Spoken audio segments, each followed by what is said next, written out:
Hi, I'm Tim, CEO and founder of Vite Kitchens, and we're gonna talk about 2022 today. This video is a little bit later than I expected it to, but that's because my power actually died while I was filming it. So I had to actually delay it a little bit. If you hear like popping sounds and all that kind of stuff, it's because I'm actually filming in the facility where the noise, there's a little bit more echo and there's a bunch of like pipes and stuff that just do weird creaking and popping sounds. Yeah.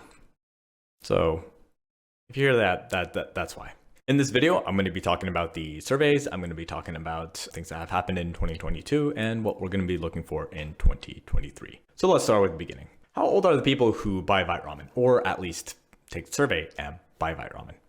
That's actually an important thing I want to mention about confirmation bias, which is a very real thing that we need to constantly contend with, because confirmation bias can lead to a lot of imperfect results if you're not managing it and checking it correctly. That being said, younger people tend to not take surveys as much as people who are a little bit older. We like to figure out for demographic reasons and to kind of figure out like what kind of, honestly, humor, because different generational humors is different.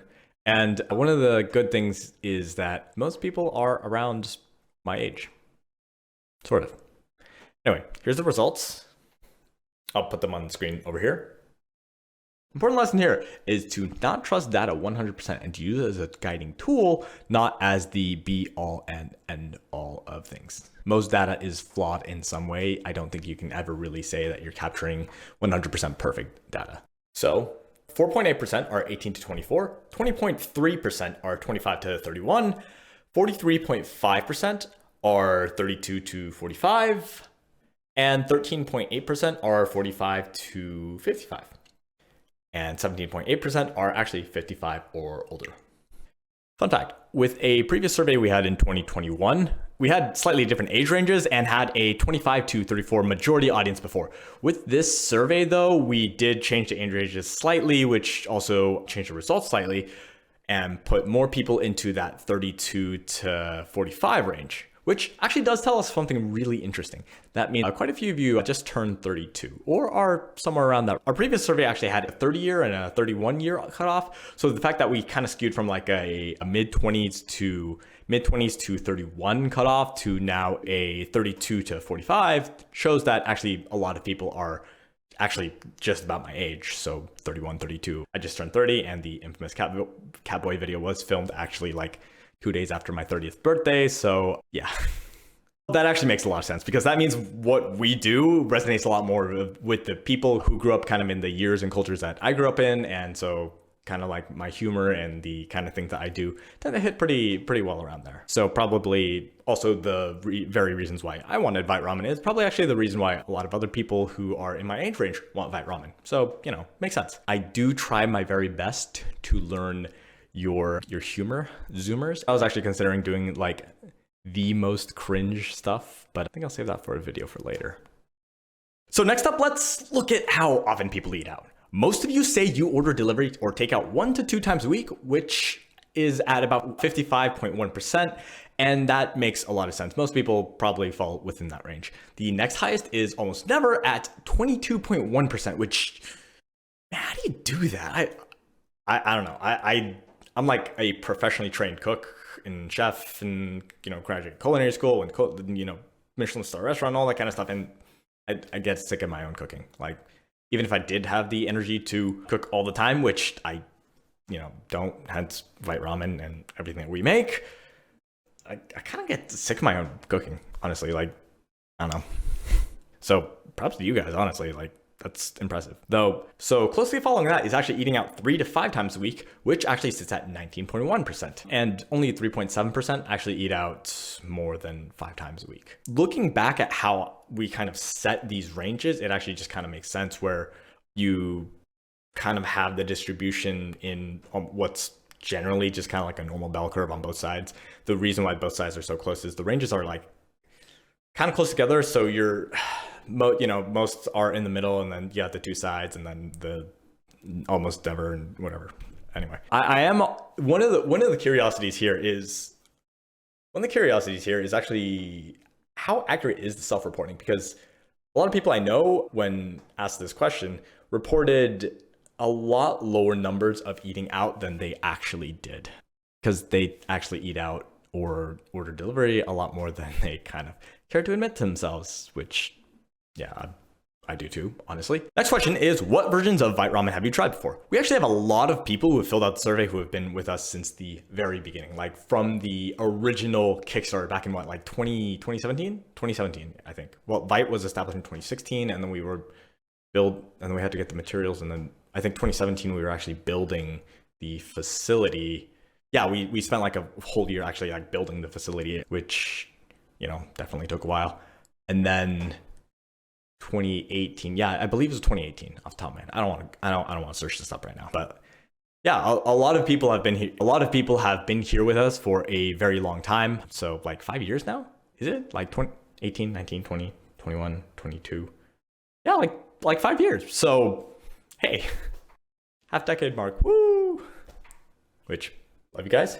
Really, really grateful and thankful for all the support and sticking with us for all these years. I think at this point we can readily admit that 1.0 was not the best, but it was like kind of the best that we could do at that point with the materials that we could get and the kind of machinery and all that kind of stuff we can get. Really, like, when we got to like 1.1 and 2.0, that's when we really started going. And then 3.0, we finally got enough volume that we could get the MOQs to do the aroma oils and rechange all of the nutrients to kind of the formats we wanted. And I think 3.0 is really where we're very much happy with how things are starting to go. So doing more improvements moving forward. I think for now, 3.0 is a pretty stable platform that we'll be kind of sticking with. Oh yeah, so that was, and that comprised a full 18.1% of everyone who filled out the survey, which is quite a bit. So yeah, that's actually really cool and really grateful that you guys have stuck together with us all this time. But the next section of people, and the greatest, is actually new people who have found Vite through V3.0. And that also does make a lot of sense because we started, the very reason why we were able to do 3.0 to start with is because we were projecting higher volumes and we were able to do a lot more sales and produce a lot more. So after 3.0 was released, having more people see the ramen, try the ramen, and all that kind of stuff makes, a lot of sense. So for everyone new, welcome to Vite Club, I guess. Vite Club, is that what we're going with? Vite Club. All right, I think we've hung on to the idea of Vite Club for a very long time, and just because Fight Club and it was just funny, and we've kind of tried to assign it to a bunch of different things, and it just didn't really do much for it. So I think we're just gonna stick with Vite Club being just the general term for all y'all that support us. And I don't know, man. I'm figuring this stuff out while I go too. So I guess first rule of Vite Club is I'll get back to you on that one. Second rule of Vite Club is to cause chaos, and third rule is I haven't gotten that far yet. Yeah, I don't know where I'm going with this either.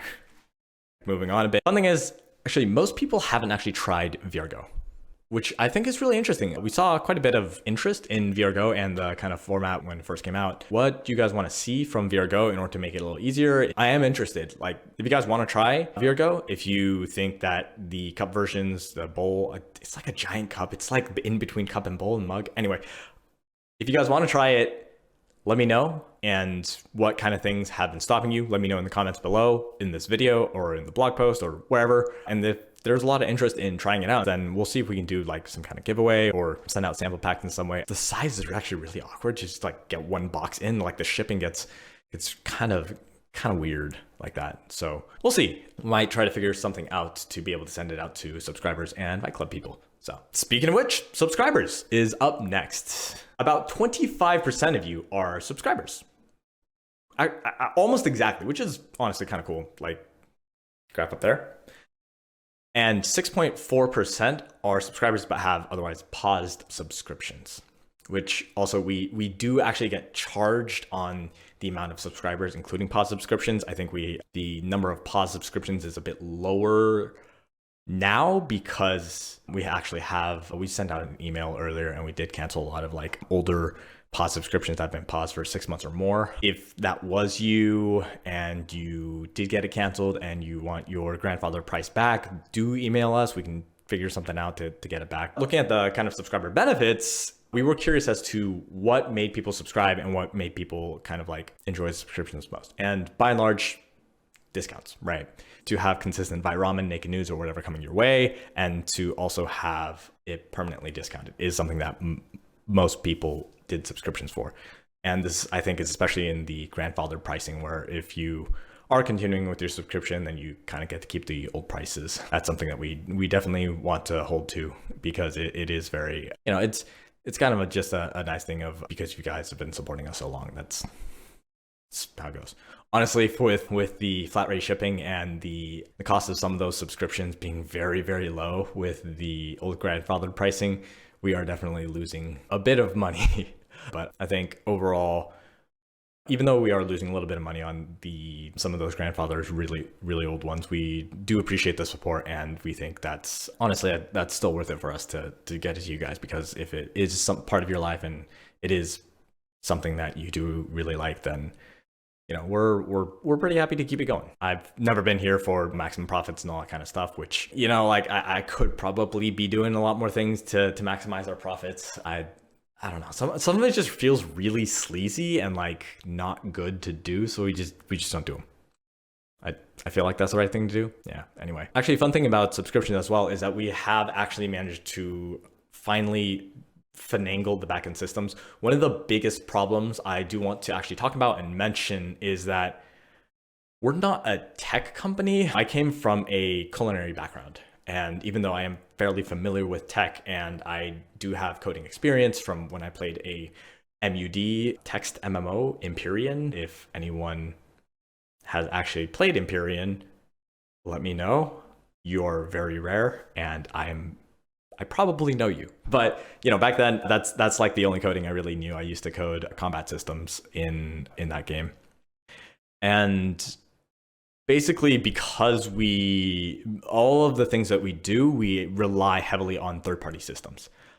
That's a bit problematic, to say the least. It does cause us a lot of issues, and not being able to make those third-party systems talk and work with each other very well, and not being able to see under the hood, it's definitely a lot harder than it should be in a lot of instances. But I think that's just kind of how things go. And the reason I'm talking about that is that we have finally managed to make the subscriber system be able to completely prioritize our orders, so that when we are fulfilling and we are making things made to order, we can make sure that the subscriber orders are going out and being inserted into the system at the correct dates, because that was definitely a problem before. The subscription service that we use and the subscription program does not actually communicate very well with our fulfillment system, which similarly doesn't communicate very well with our shipping system. And it's a whole mess of like jury-rigged communication aspects and making things work, which, I mean, I guess that's a pretty good time for us to talk about shipping and fulfillment. And I know we've had a lot of problems with shipping and fulfillment over 2022. And I want to apologize to everyone about the continued problems with shipping and fulfillment, and also customer service. I talked about a problem in the system before, in which we found a problem where it would keep pushing orders to the back, because it would basically, how the fulfillment system batched orders meant that sometimes, and for whatever reason, it would constantly take the older orders and batch them into another old batch, and then another batch. It'd get to the front, and then it'd actually get pushed and put into an old batch again. And we couldn't figure out exactly what was going on or why for the longest time, because it would actually assign it for a different order ID as well. We also had an issue where, because of that, it would actually disconnect the updates from the Shopify system, so that the fulfillment system we would actually create the label, we would actually send it out and all that kind of stuff, but none of it would actually get posted as updates to Shopify, and therefore would not be sending out the automatic emails that were giving people updates. And compound that with, the amount of porch pirates and all that kind of stuff going on. And so it definitely caused a lot of issues there, where there were just massive delays on some orders, and just really, really massive, like 2 to 3 months, which is, honestly, it's completely unacceptable. The mass majority of our orders did actually make it, before the 4-week made to order MTO time. In fact, 99.2% of them actually made it well before the 4-week MTO order time. 78% actually made it within 2 weeks, which we usually prescribe about 4 weeks. That being said, that meant we still had almost 1% of orders that were being delayed over 4 weeks. And that's still a lot. That is a lot more than we'd like it to be. We can talk about the confirmation bias making the problem seem larger than it actually is, because the people who do get their orders on time aren't going to be the ones posting and complaining about it. But I think the thing is, ultimately, in the end, I am responsible for this. I should have caught the order recycling problem faster. I should have spent more time monitoring these issues. In the end, I'm responsible for this. I should have caught the order recycling problem faster, and I should have spent more time monitoring these issues. We've also discovered a similar issue afterwards with our customer service, in which the ticketing system, in which why some people were able to get their response for an order the day of, and other people would wait for seemingly weeks or months to get a response. The system actually organized by a last activity rather than a FIFO system, which means first in, first out, which is what we thought it was doing. Meaning when people sent another email before their first email had been answered, it would actually just throw them all the way to the back of the queue. And we were not aware that the system was doing that. We have since resolved this problem, but this is still my responsibility. In the end, I can't say customer service is the one that should have caught it. In the end, I shouldn't say that fulfillment or anyone else should have caught it. If there are problems with the company, if there are any issues whatsoever, it does fall down to me. It is something that I should have caught. It is something that I am responsible for, and it is something that I am at fault for. Same with the delayed supply chains, same with the delayed orders, incorrect orders. Each and every problem that happens in this company ultimately comes down to me and my responsibility. I do a lot, and I wear a lot of hats in the company, probably more than the mass majority of small business owners or just business owners in general. Because it's not just the strategy, the company direction, and high-level business directions I make. It's the R&D, it's the emails, the copywriting, social media responses, agency management, ambassadors, new products, even like landing pages, website. I even go in and I do the machine repairs. When the microwave dehydrator is having problems, then I'm the one who repairs it. And I am proud of that. I can do anything and everything in the company at a competent level. And as nice as that is the root of the problem. And as much as I hate to admit it, that is one of the things that has caused problems. I will do too much myself and cover too much, and over all of these years, I've taken no vacations, no real time off, and I've been working consistently 80 hours or more every single week, so I can get everything that needs to be done in this company done. We have so few people in this company, including a full-time production, full-time packaging, fulfillment, because I do so much of it myself. And in 2022, in January, I made a post saying there was hope, and I was really grateful, and we were selling out of everything. I was really hopeful then, and I was really thinking, hey, maybe I could rest a little bit more, and I wanted to rest more. Through February, we actually didn't do too much because we were trying to catch up on all the orders in January, and I started to relax more and to not work quite as much, not work 80 plus hours per week. I was really able to start taking weekends and to hope that I could take a vacation. online because I was tired and I was burning out, and I still am, honestly. I still am, and I wanted a break, but I did it too early. I didn't ever end up taking that vacation, but as I stopped working more and as I pulled back and stopped paying as much attention to all the things that I used to, I didn't watch things quite as closely as I should have. And I'm lax many times with making sure others are keeping to their work commitments. I want to be kind and be the nice boss. I don't want to push people and to discipline people, and then I'll jump in to cover someone else's work when they fall behind and say, hey, don't worry about it. But that does stretch me thin. That makes it so that I have to change around my priorities, and I have to suddenly get something done that I was expecting done and then suddenly add it to my plate and clear everything and push everything else back because that needs to be done right now. It needs to be done today. It's urgent. And I'll sacrifice a lot of time and sleep and energy and then keep pushing other things back. And that has also taken its toll and doesn't let me put the kind of focused attention on any one thing as I should.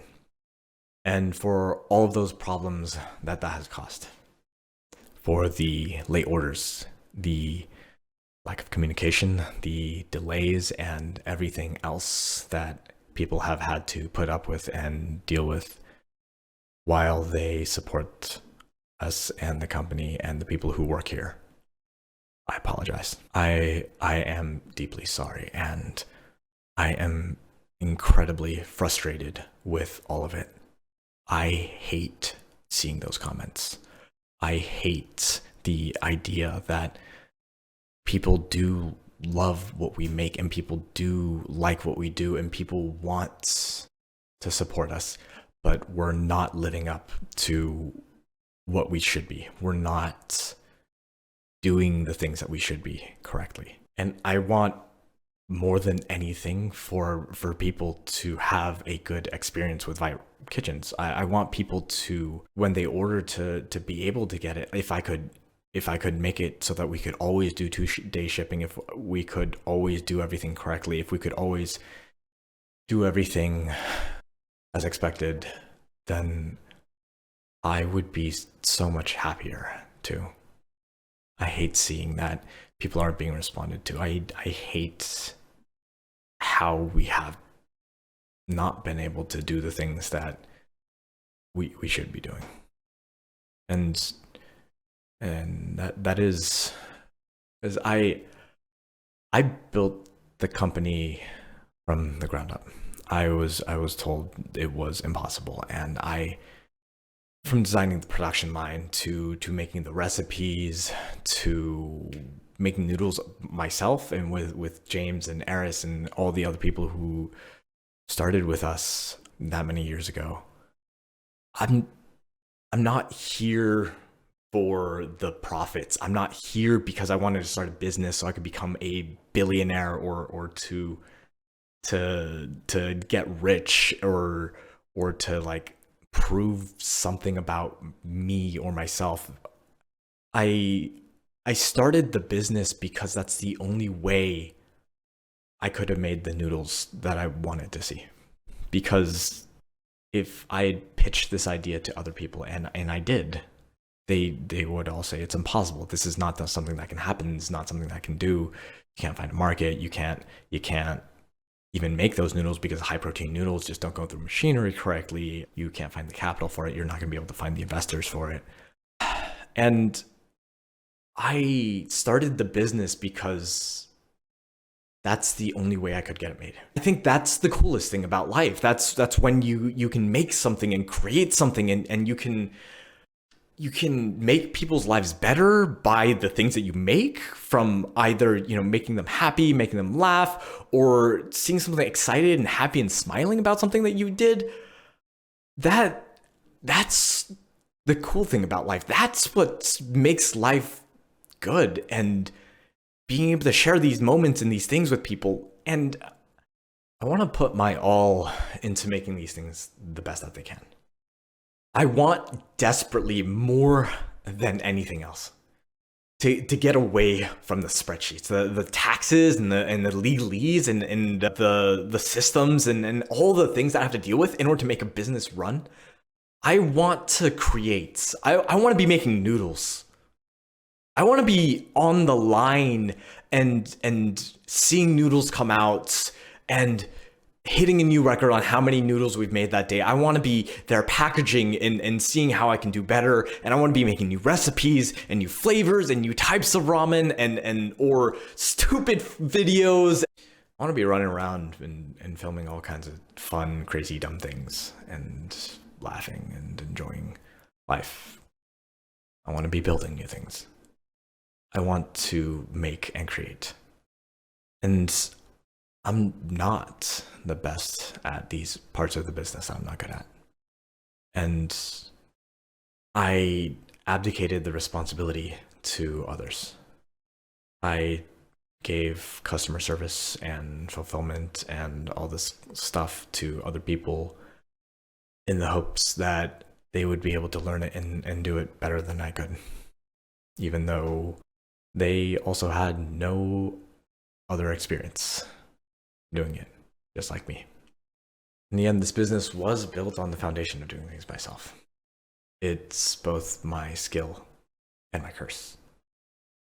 Because instead of covering for others, I know I need to take full responsibility for tasks.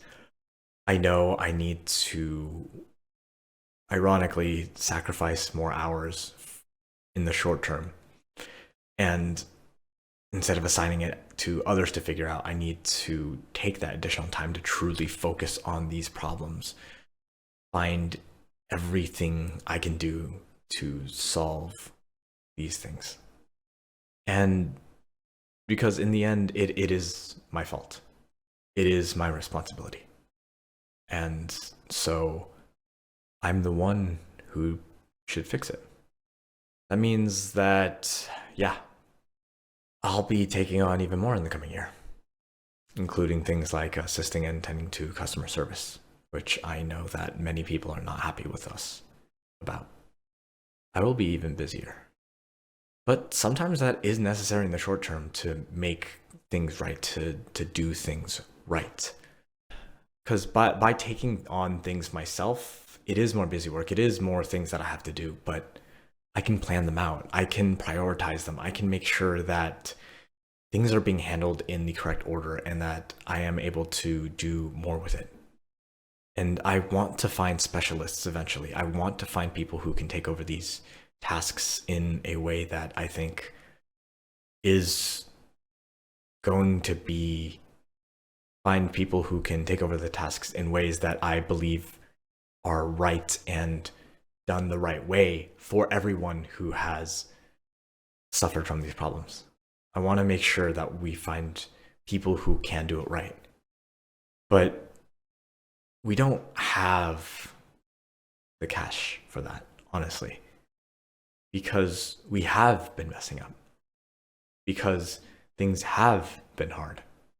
And so in a lot of ways, this additional work, this return to me doing more in order to try and make it so we don't have as many problems is a penance in a way for all the problems that have been caused.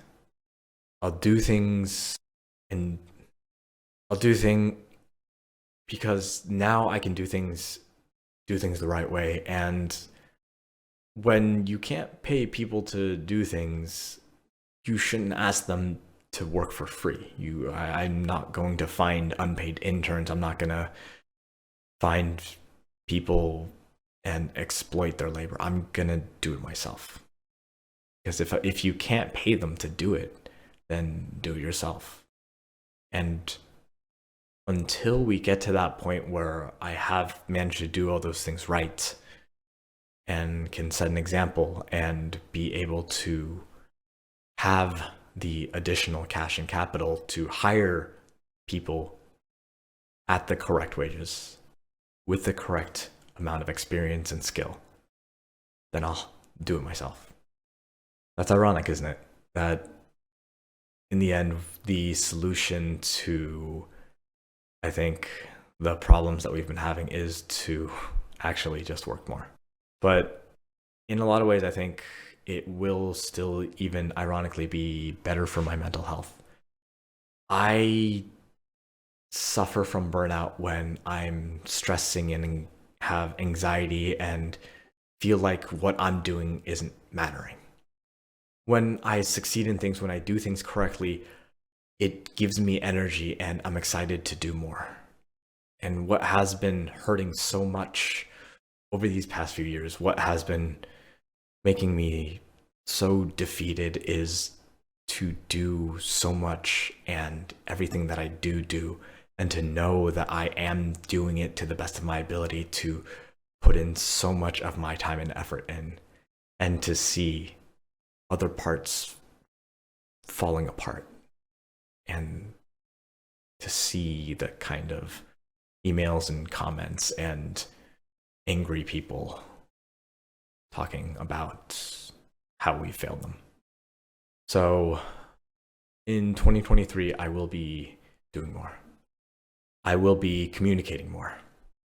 I'll be talking more. I want to talk with all of you more. I want to know what we can do better.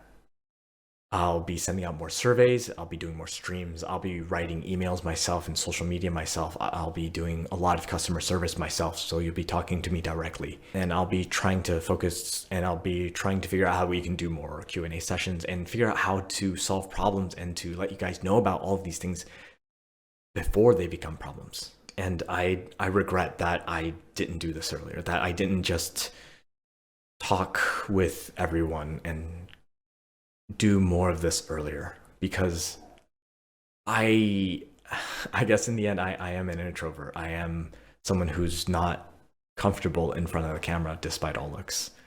But I think that is something I have to do.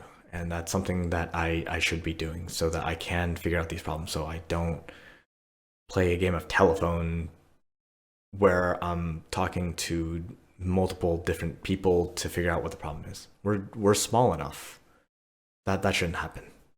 I should be more direct. I should do more things myself, and I should get us to a point and a state where everyone is happy with how things are going.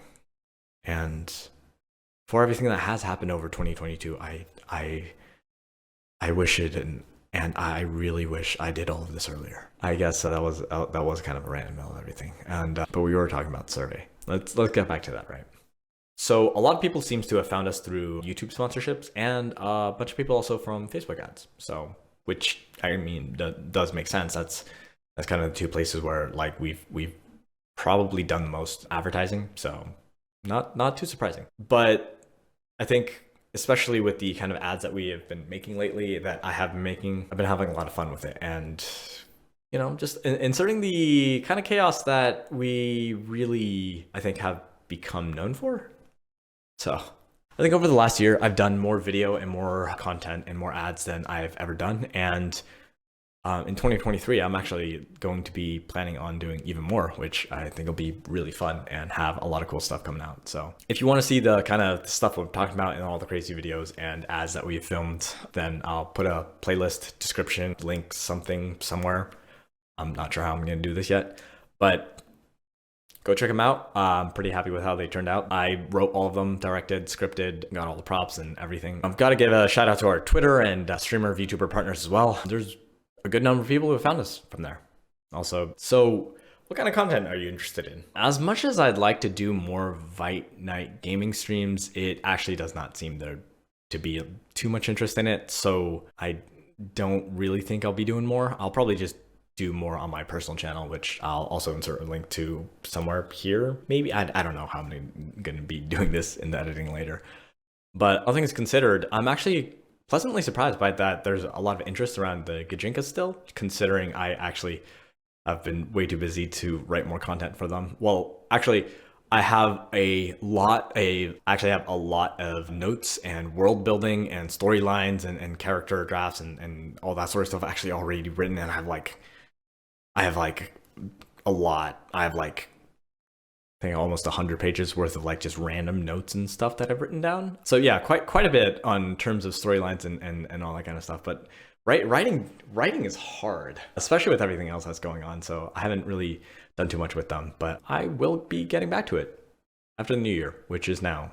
So yeah, I'm really hoping to actually release the part 2, 3, and 4 of the Lunar New Year story that I started last year. So at least I will be releasing part 2. Part 3 and 4, we'll see. I will be trying my very hardest to do more writing and all that kind of stuff. But more than anything, it looks like the cooking streams and cooking content is the most popular, which also that's where the most people showed up as well. Quite a few people showed up for the beef bourguignon stream as well as the grilled DMU asparagus cooking stream too. So be doing more content and more cooking streams. A lot of people seem to very much enjoy the kind of cursed cooking content. So one of the things I have been thinking about is doing essentially cursed ramen, but in a more productive way, in that people will be able to suggest a horrible combination or what they believe will be a horrible combination. And then my task and my job is to find some way to make it actually taste good. Yeah. So and if there is interest in that, then let me know. Put it down in the comments below as well. And just, anything and any thoughts you have. I'll probably be sending out more surveys and, things like that, getting your thoughts, which also is a good time to mention. I will actually be releasing my own cooking YouTube channel under the channel Tim J Zhang. So if you want to go and subscribe there and turn notifications on, I will be releasing the first episode and multiple episodes after that very soon. I've actually done we've actually filmed quite a few episodes. I think we have like at least 10 episodes currently filmed. I just need to get around to actually editing them and polishing them and finishing them. And then I'll have them released, but they're not centered around ramen. They're just kind of centered around quick and easy meals that anyone can prepare. What is kind of like the real things that you should be paying attention to, and all the kind of like random stuff that people like, oh yeah, you got to do it this way. And it takes forever and it's really difficult. And then you don't really get that much of improvement considering how much effort you're putting into it. Like 80-20, like 20% of your effort in cooking is going to give you 80% of the results. So that's basically kind of the premise of it. Also, I use swords. I'm literally cooking with swords the entire time instead of chef knives to show that it is actually so easy that if you just have a sword instead of a knife, you're still able to make it. Yeah, I feel like there's like a lot of stuff that is just like, oh yeah, you need a lot of knife skills and make it. Nah, I think people overcomplicate cooking in a lot of ways there too. Anyway.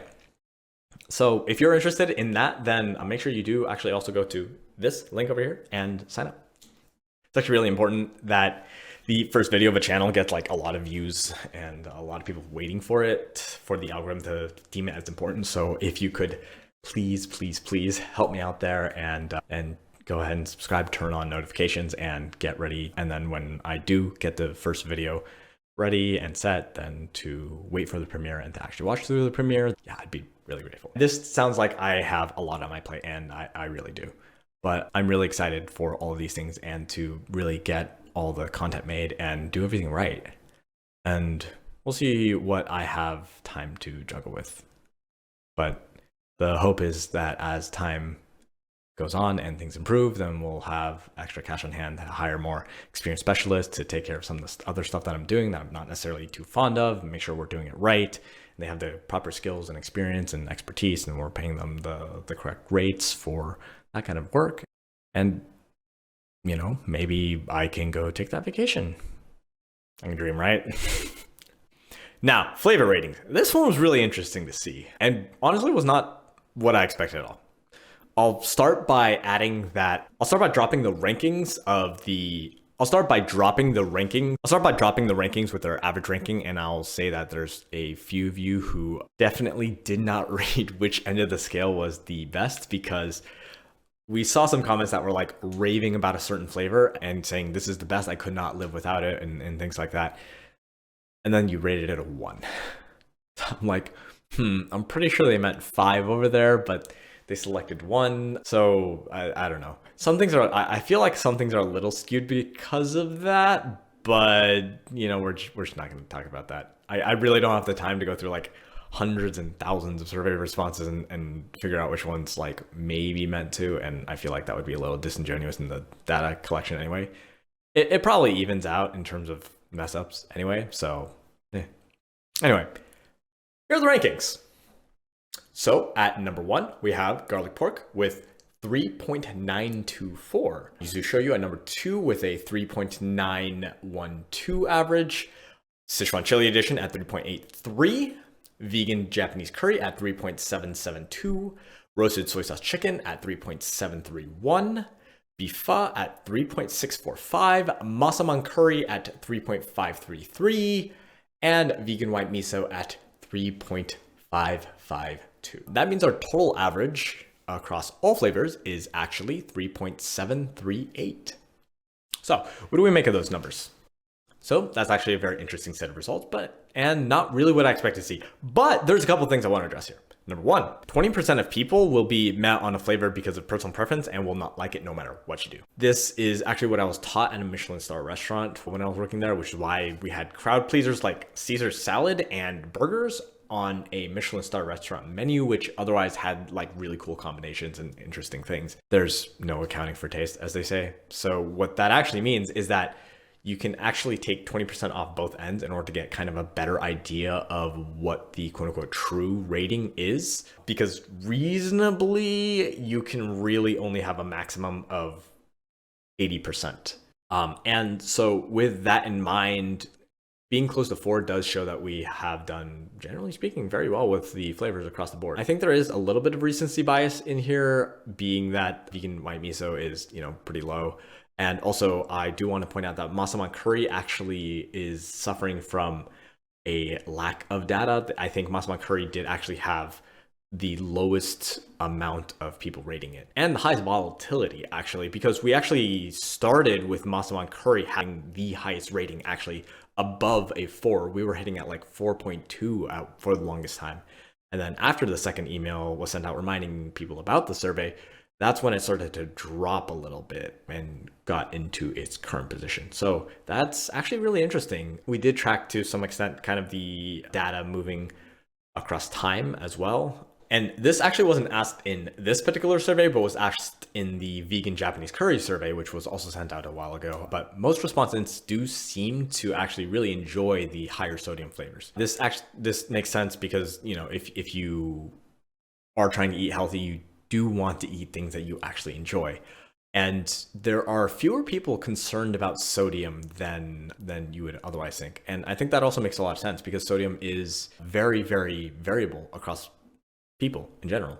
For instance, if you do work out a lot, you need more sodium. All that sweat is filled with salt that is leaving your body, and you do need to replenish it. Other things, such as certain medications and all that kind of stuff, also have increased sodium or lowered potassium needs.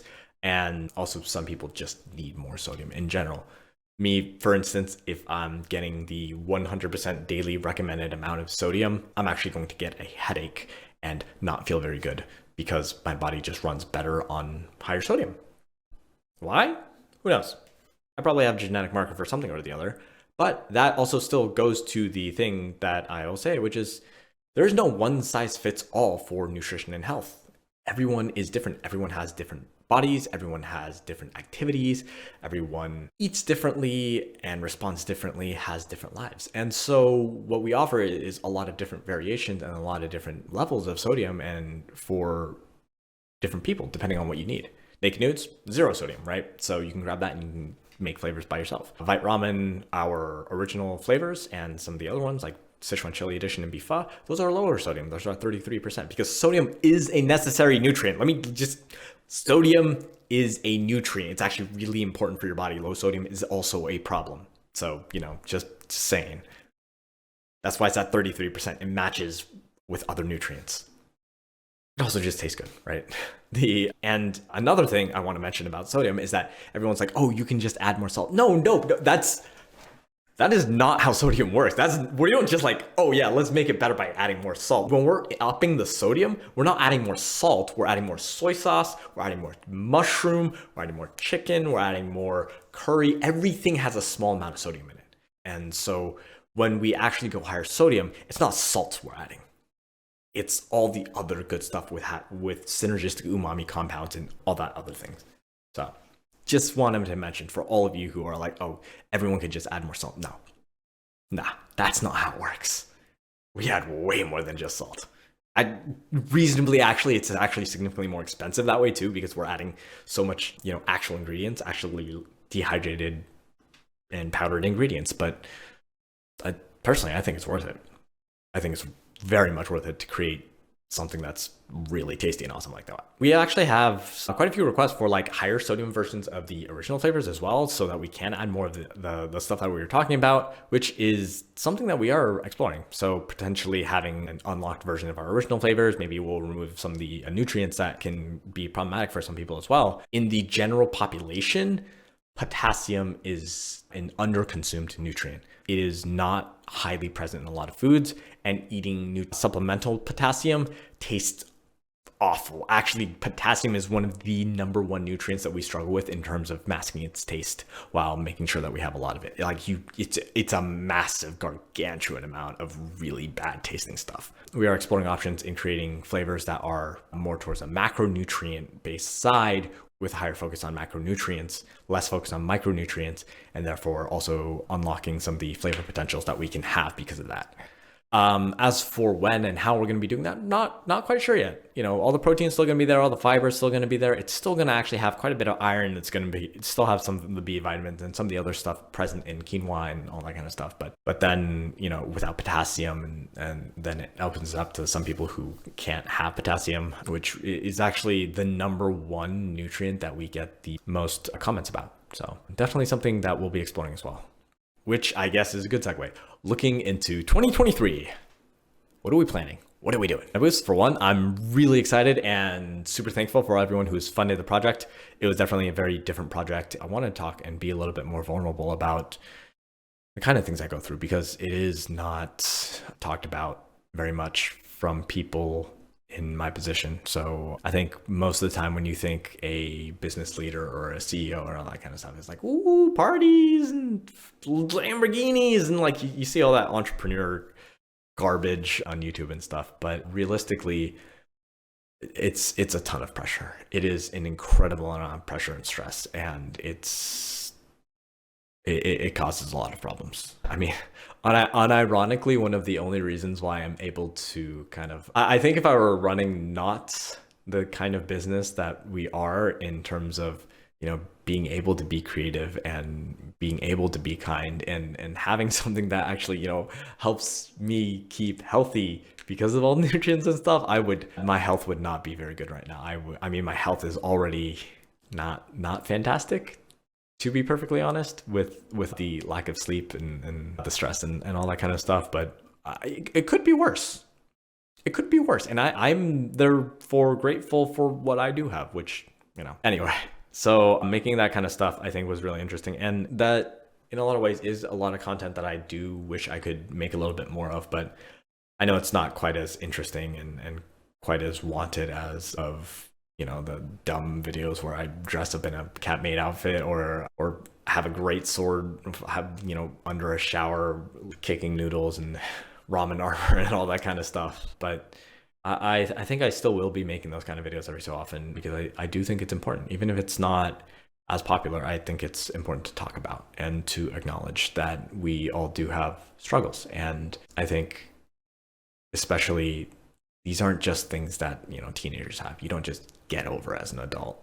These are things that most of us who struggle with ADHD, anxiety, depression, or whatever it is that you do struggle with, these are things that we will be carrying with us for the entirety of our lives. And I am proud and I am very happy that I can be doing things and making things that do help people and make a difference. And NanoBoost is the next step in that for me. And while there will be crazy, funny commercials and that kind of stuff, I think the core of NanoBoost and the core of NanoBoost vitality and base and everything that we're doing with that is to help people be good to their bodies, take care of themselves, even when they don't want to do anything else. Because I know I struggled to eat a lot, and hilariously, I struggled to eat Vite Ramen a lot now, because when I have so much stress and I need to be taking my caffeine and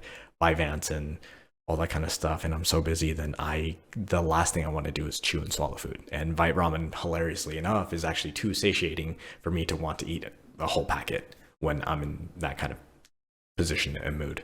So drinking stuff is a lot easier, and I do get quite a significant amount of my nutrition through liquids nowadays. Thankfully, through Vitality and base prototypes as well. So I do hope that when it does come out, it can help a lot of people who need it. Speaking of more in the future, is we're actually planning on 2023 having the most amount of new flavors released. In January, we are going to be releasing the collaboration with Onigiri, who is a VTuber who is awesome, and she's hilarious, and she does cooking streams and stuff. You should check her out. I'll post a link once again somewhere, figure it out. But it is actually a really cool collaboration because it's not just ramen that we're doing now. It is actually a whole host of things. The ramen will be sold on our site, but a lot of the other stuff that I have also actually personally designed and created is going to be on her shop. So you can find those there, and we'll actually be the ones fulfilling them still. So, and we're also partnering with Copium Merch, which is run by a really awesome person who is also doing design and sourcing and all that kind of stuff. And it's kind of a huge collaboration and really ambitious. Some things that I can reveal here, which hopefully, I think a lot of people have already seen, is that we're going to be releasing an apron, kitchen supplies, and something that I have always wanted to do, and I've always wanted to design something that is metal based. I'll say that much, and is really cool, and I'm really happy with how it turned out. So definitely look forward to that. And if that is popular and does do well, I think I will be designing more and making more of that kind of stuff, because fun fact is that that's actually something I wanted to do before I started Vite Kitchens. One of the reasons why I actually called it Vite Kitchens is because I was very much hoping that later down the line, what we could potentially be doing more than just ramen and some other things as well. So keep an eye out. Other flavors we have coming up in February, we have another flavor coming out. So 2 back-to-back flavors. I don't know if we've done that quite in that way before. I know we've released V3.0, Sichuan Chili Edition, and then Beef Pho, but I don't think we've released 2 flavors back-to-back like this. And we're going to have even more flavors down the line. We have quite a few flavors in the backlog. We're going to be sending out more surveys. Once again, I want to be doing more communication. I want to be talking with you guys more. I want to be seeing what you guys think. And I really want you guys to have a voice, a direction, and to be even more transparent, and to really let you guys see even more of what's happening behind the scenes, which is also part of a lot of the stuff I'm going to be filming as well. Basically, after the January and February flavors, we're going to be sending out surveys, and we're going to be asking, what flavors do you guys want to see? We're going to have a list of flavors of things that we've worked on, and then we'll basically just go ahead and make the flavors based off of what you guys want. We're going to also still try to expand and open up the beta program as well, so that we can be sending out samples to people and really getting their feedback and their opinion. And so, just all that kind of stuff to be more transparent, to be more communicating, communicative, I think that's a word, communicative with everyone, and really make Vite Ramen what you guys want to see. But don't worry, Naked Nudes is also not left out in the dark, because we are actually also working on other variations of Naked Nudes, like different packaging changes, and to make it easier to ship, make it a little bit. And we know that traveling with the kind of postal things that have been happening, there's been damage, and it sucks. There's sometimes we can pad it as much as we want, and then sometimes I swear they play football with it. Either variation you're thinking of. European football, soccer, Western football, they're just throwing it, they're kicking it. We've seen some really, really messed up boxes. And no matter how much bubble wrap we put on it, it would not prevent the noodles from crumbling. So we are working on packaging to try and make it a little bit better, as well as some different variants of how the noodles are actually used and pushed together in order to make them a little denser, to make them less crumbly. But this is all stuff that we definitely need a little bit more time to work on. There are more problems in doing that than you might think. Not only cost, but efficiency, and what kind of new machinery we would need to bring in, and that kind of stuff. So All really interesting, well, to me, interesting stuff, but might be a little bit boring to other people. There's also variants with, so there are also like high fiber variants or like other noodle variants with different macronutrient profiles that I know people have been asking for and thinking about. Sorry, gluten-free people, we still don't have a new facility and we will not have one for quite a while. So unfortunately, we will not be able to do anything about that. That being said, some of the fun things we are doing with Naked Nudes, I am pretty excited to be showing off later in 2023. So look forward to that. Speaking of the repackaging though, we will actually also be working on some rebranding aspects as well. And we'd love to see what you guys think. I think the kind of branding that we have now and that we did back in 2015, 2016, really long time ago at this point, needs a little bit of refreshing. I think the kind of branding and the kind of aspects that we currently have don't tell what Vite Ramen is and don't really tell our story quite the way that it is being told now. So we'll be doing some rebranding on colors, on kind of the visual aspects. The logo is going to be staying the same, and maybe some of the colors will be changing slightly, but we'll really see what's happening. We'll release a lot of kind of prototypes. We'll be releasing, once again, more transparency and more kind of background on how we're going to be rebranding, what you guys think looks the best, more communication, letting you guys see behind the scenes and help choose the direction for the company. Yeah, wow. I've been talking for a very long time now. So I think I'm going to go ahead and start wrapping things up and just say there's a lot coming in 2023. There's a lot coming in the future. And I'm really excited about all the things that we are looking towards and the things that we are potentially able to do. So make sure you're following our social media. Once again, I'll link it down in the description or here or wherever somewhere. And keep checking your emails. And thank you for all the support in 2022. And I hope you'll continue supporting us and we'll get all the problems that are currently present fixed. And looking forward